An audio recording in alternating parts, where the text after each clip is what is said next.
This is one of those jobs that while you're in there, we just got done changing out the shifter bushings, but the transmission mount bushings are perished, and in my inventory I happen to have 2 more of the correct parts.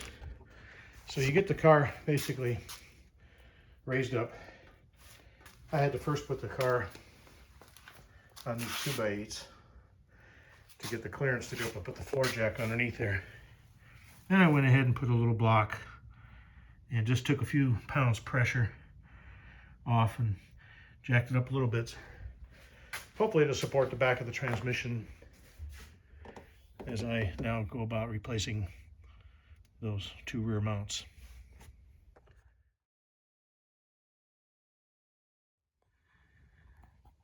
And the first thing you remove are the nuts on the bottom here, which appear to be 1/2 inch size.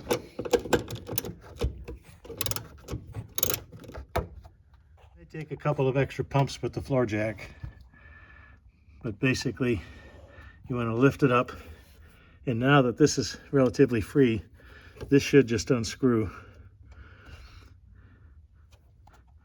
from the transmission body. In my case here, this one's going to be troublesome because previous person probably did not install any or apply any anti-seize on the threads, which go from the carbon steel stud into the aluminum body on the transmission.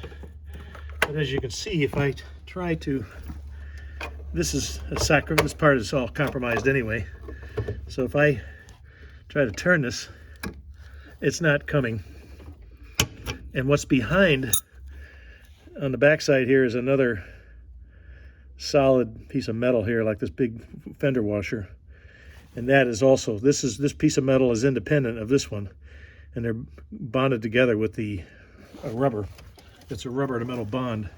So what I'm probably going to do is go ahead and cut this with a razor, and that way I can get it out of the way to expose the big fender washer that's on there, and I can get a grip on that to get it removed. And of course, when I put it back together, I'm going to pay it forward to myself or to the next guy or gal by putting some anti-seize on those threads. The idea here is to get a hold of this big, it looks like a washer, and get it to break loose. That's the idea we're trying to accomplish here. There's no substitute for having the right tool. A pair of channel locks. Was able to get a better bite, plus they were a little bit longer, which gave me more leverage. And now she's coming loose. This is the way it was supposed to come off to begin with.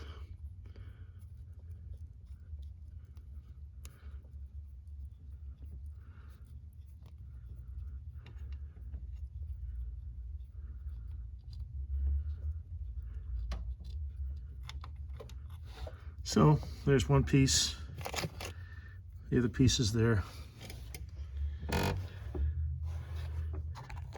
Together they would look something like that. So here's the kit that I got, or had in my inventory. 2 pieces. Now, it's probably universal in nature, maybe on the GT6 or perhaps on an overdrive transmission, or perhaps on a TR6. They would utilize a nut, lock washer, and flat washer on both sides. But on the Spitfire, you're only going to use this much of it right here.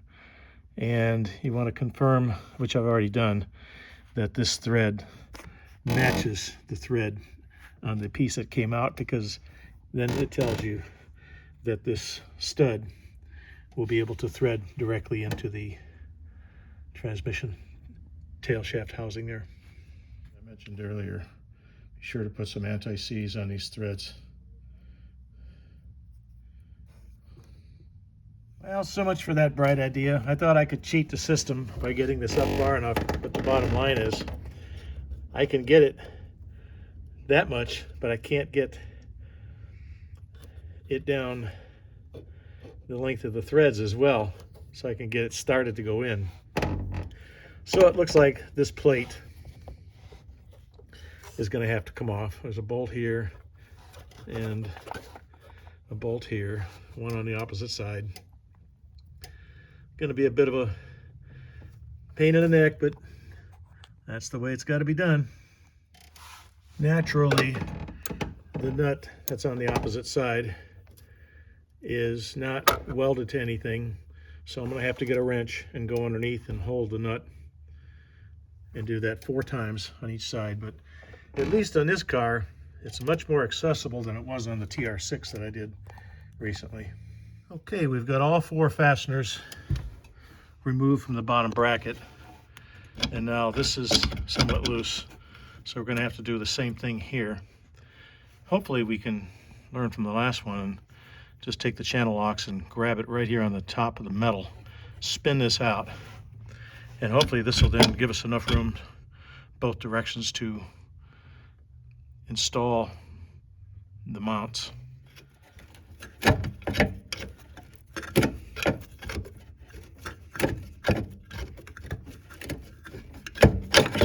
There we go.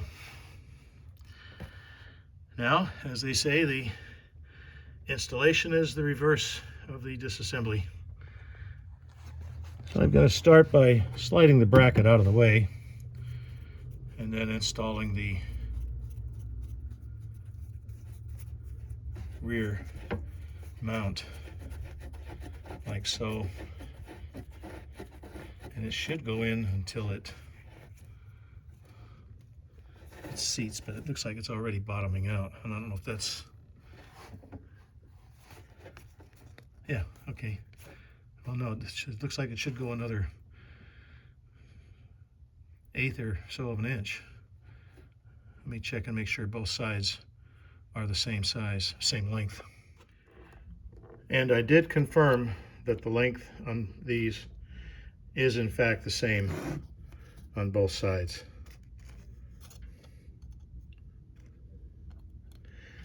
So you can see just how perish this is. Look how badly that's deformed.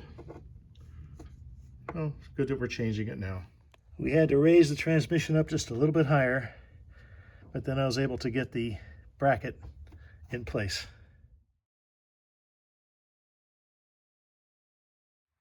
And the passenger side is in place as well. Now the next step will be to get the holes lined up for the bracket. I'm going to clean these up before I install them so that I have no debris on the threads. But basically it looks like we're reasonably well lined up, but we'll wipe some of that grease and debris out of there to make it as tidy as possible. We'll get these 2 bolts put in with their fasteners, and then we will loosely put the fastener for the bottom of the passenger side transmission mount in place. As I have said countless times, keep it fun. At this point, take a break, maybe have a cold one. Clean all your fasteners. I'm about to clean these on the wire brush. But take note, I'm seeing, unless my eyes are failing me, green paint on the heads of these bolts, which leads me to believe this bracket has never been off. Those are likely the original factory mounts. The current issue I'm having is I've got the bolts in place, but you're having to do this by braille, literally. So you're having to reach around a corner, so to speak, and with one hand, you can't do it with 2 hands, there's not enough room. You have to hold the lock washer as well as the retaining nut in place, and then try to start them on the threads. And what I've already done is I got the first one started successfully by using this method. Basically what I did was I put the box end part of the wrench on the nut, and then I put a hammer to act as a weight on top. Basically what that's doing is that's keeping the head of the bolt down, as well as preventing it from turning, because all you're trying to do is engage a thread or so. Because once you do that, then you can go ahead and get a wrench underneath it and then tighten it up with the ratchet on top. But right now what I'm having trouble is I can get one started, but then gravity wants to make the washer fall. So what I'm going to do to remedy that is I'm going to use a hot glue gun and just put a little drop of glue between the lock washer and the retaining nut. Now that dab of excess glue I can remove easily, and then this is now staying put. There's no strength to speak of with that hot glue adhesive, but it's primarily to hold the lock washer in place. I was successful in getting all four started. One of the challenges I had was that, as you can see what I have here, once you put the open-end wrench on there, there's still a recess in there, which, when it's on like that, allows the bolt head to come up. And sometimes it doesn't give you enough threads to help engage with the nut and lock washer underneath. So what I ended up doing was putting a same size hex nut on top, like that. You get the idea. And then putting this sledgehammer on top to prevent it from coming up at all. So that seemed to work, so everything is started. That's the hard part's over. If you had the benefit of a helper, it probably would help a little bit, but still it's a tedious process. But again, take it a little bit at a time. Have a cold one if you get in over your head or you get irritated, and then come back to it. So now all I have to do is lower the transmission down a little bit, take the weight off the jack to allow everything to fall into proper alignment, and then secure the 4 bolts on the transmission plate where it bolts to the frame, as well as the 2 transmission mounts where it mounts to the plate. That was a bit of work, but with all the fasteners installed and torqued down, and dying to say this for a long time, so Bob's your uncle.